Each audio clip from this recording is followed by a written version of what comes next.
ছেলেগুলো যে কোথায় গেল, একটু ঘুরতে যাবার নাম করে কতক্ষণ গেছে, কতক্ষণ হয়ে গেল, এখনো ফেরার নাম নেই।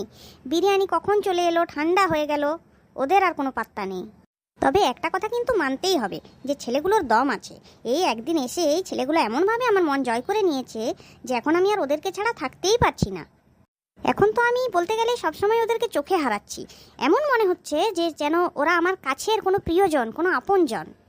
এদেরকে দেখার পরই আমার কেন এরকম মনে হচ্ছে? এর আগে তো অনেক আসামি এসেছে গেছে, কই তখন তো আমার এরকম লাগেনি। এর আগে যত আসামি এসেছে ওদের সাথে আমি একটা আসামি আর একটা পুলিশ অফিসারের যেরকম কর্তব্য হয় আমি সেভাবে পালন করেছি, কিন্তু এদের সাথে কেন আমি পারছি না সেভাবে? এটা আমার কি দুর্বলতা? এদেরকে দেখে আমার মনেই হচ্ছে না যে এরা আসামি। এদেরকে মনে হচ্ছে যে না, এরা আমার ঘরেরই কোনো মানুষজন। হ্যাঁ, এত সহজে কথাটাকে ছেড়ে দিলেও চলে না, কথাটা একটু ভাবারও বিষয়। ও, তোমরা এসে গেছো? কখন থেকে তোমাদের কথাই ভাবছিলাম যে বিরিয়ানি এসে গেল, ঠান্ডা হয়ে গেল, এখনো তোমাদের পাত্তা নেই। নাও জলদি জলদি খেয়ে নাও, এখনো হালকা গরম আছে। ম্যাডাম দিদি, খাবো তো, খাবার জন্যই তো এসেছি। খিদায় পেটটা যেমন চুই চুই করছে। তোমাদের আসতে এত দেরি হলো? তোমরা কি পুরো এরিয়াটা ঘুরে দেখলে নাকি? হ্যাঁ ম্যাডাম, শ্বশুর ঘরের এরিয়া বলে কথা, একটু ঘুরে দেখবো না? এ ফুটো, তুমি ম্যাডামের সামনে কি উল্টোপাল্টা বলছো রে? কেন, আমি কি উল্টাপাল্টা বললাম? তো শ্বশুর ঘরের এলাকা। না না, ও কিছু হবে না, ও আমি কিছু মনে করিনি, আমি বরং আনন্দই পেলাম। মানে কোনো কথা বলতে কোনো কিছুতে লজ্জা বোধ করো না, এটা প্রায় নিজের বাড়িই মনে করতে পারো। এখানে যখন যা ইচ্ছা, যেটা খুশি, একদম মন খুলে প্রাণ খুলে সবকিছু বলতে পারো। এ ফুটো, ম্যাডাম সবকিছু খুলে কথা বলতে বলছে। আমার যেমন ওদেরকে দেখার পর মনের অবস্থা হয়েছে, আমার মনে হচ্ছে ওদেরও মনের অবস্থা আমাকে দেখার পর তাই হয়েছে। দেখি না একবার জিজ্ঞেস করে।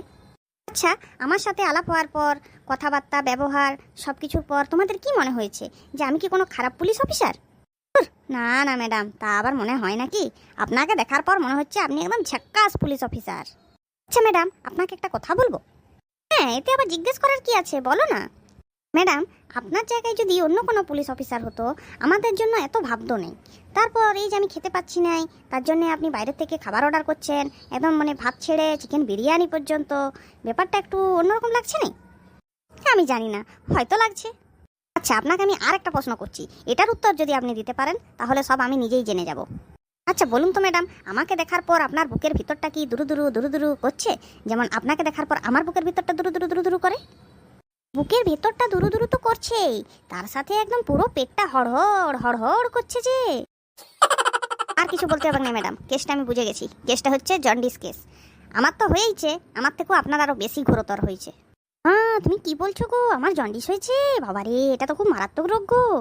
না ম্যাডাম, এটা সে জন্ডিস লয়, এটা প্রেমের জন্ডিস। সত্যি ম্যাডাম, আপনাকে দেখার পর না আমার এত পছন্দ হয়ে গেছে যে আমি চোখ সরাতেই পাচ্ছি না।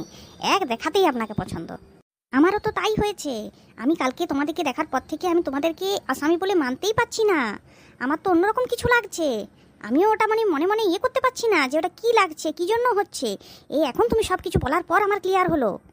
জানো তো, এর আগে এত মানুষজনের সাথে আমার কারবার, কাজের ক্ষেত্রে বলো, আসামি বলো, কত ছেলে এসেছে গেছে, কিন্তু আমার কোনোদিনও তাদেরকে দেখার পরে এরকম মনে হয়নি। আমার তাদেরকে ভালোও লাগেনি। আজ পর্যন্ত আমি কোনোদিন কারো প্রেমেও পড়িনি। কিন্তু হঠাৎ কি হলো, কি জাদু করলে তুমি আমাকে? তোমাকে দেখার পর থেকে আমি তোমার প্রেমে পড়ে গেলাম যে। আর হ্যাঁ শোনো, তোমাদেরকে এখানে আসামির মতো থাকতে হবে না। তোমরা নিজের বাড়ির মতো আনন্দে ফুর্তিতে হাসি খুশিতে থেকো। আর তোমাদের জামিনের ব্যবস্থা বললো তো 2-4 দিন সময় লাগবে। উপর মহল থেকে যদি নাও করে দেয়, আমি করে দেবো তোমাদের জামিনের ব্যবস্থা, ঠিক আছে? এটা নিয়ে তোমরা কোনো চিন্তা করো না। ম্যাডাম, সব যখন ঠিকই চলছে, তাহলে চলুন না কালকে একবার দুর্গাপূজায় দুজনে ঘুরে আসি। ও, দুজনেই দুর্গাপূজায় ঘুরতে যাবে বলছো? হ্যাঁ হ্যাঁ, চলো চলো, আমার কোনো অসুবিধা নেই। ঠিক আছে, তাহলে কালকে চলো, এই কথাই রইলো। আরে ফুটো, তো সত্যি দম আছে বলতে হবে। তুই ষষ্ঠীতে হিরোইন দেখলি আর নবমীতে হিরোইন নিয়ে ঘুরবি? তোর সাথে আমার ঘোরাটা সে মালিক আর চেড়া চামুন্ডার মতন। বল দেখিনি, তুই মালিকের মতন নিজের আখের গুছিয়ে নিলি আর আমি চেড়া চামুন্ডার মতন পড়ে রইলাম। কই আমার তো কিছু হলো না, খালি তোর পিছন পিছন ঘুরে জেল খাটলাম, আর কিছু লয়, লাল কালির দাগ পড়ল। কই তোর সাথে সাথে এত ঘুরলাম, তোর সাথে সঙ্গ দিলাম, কই আমার জন্য তো একটা হিরোইন খুঁজে দিলি নি? এ বলটু, তুইও তো চিন্তা করিস না। দেখলি নি আমার শ্বশুর ঘরের কত বড় এলাকা, কত সাঙ্গ পাঙ্গ। ওটা তো আমার শালা ছিল, শালিও নিশ্চয় আছে। আমার শালির সঙ্গে তোর লাইনটা লাগিয়ে দেবো বলে। এখন তো অমনি বলবি, বল তুই হিরোইন পেয়ে গেছু, এখন তো আমার মজা উড়াবি। তুই আমনা সুন্দরী হিরোইন নিয়ে ঘুরবি আর আমি ওই বান্দরটা নিয়ে ঘুরবো। যখন তোর দরকারটি ছিল তখন এ বল্টু বল্টু সবসময় বল্টু ছাড়া মুখ থেকে আর কিছু বেরাতো না, তখন বন্ধুত্ব।